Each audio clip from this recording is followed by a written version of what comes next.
زي ما احنا قلنا ببساطة كده الفيلر او الهيالورونيك اسيد ده عبارة عن مادة ليها القدرة ان هي تمتص المياه وان هي تجمعها، وبالتالي بتزيد في الحجم بتاعها. ولما بيزيد الحجم بتبتدي ان هي تعوض مشكلات فقدان الدهون زي ما احنا قلنا.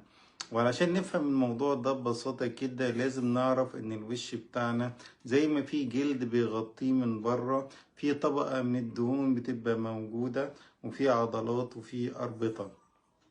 مع تقدم السن بتبتدي الأربطة دي ترخي شوية وما تبداش شادة الجسم بتاعنا.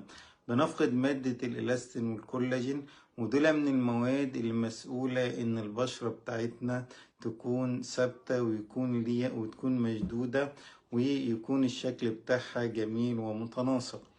فالناس اللي هي بتتعرض لفترات من المرض وأثناء فترة النقاهة بتبتدي الدهون اللي موجودة في الوش بتاعنا تقل، والواحد يحس ان هو خاسس او بيقول كده بيكون باين عليه ان هو طالع من دور رعاية او مرض.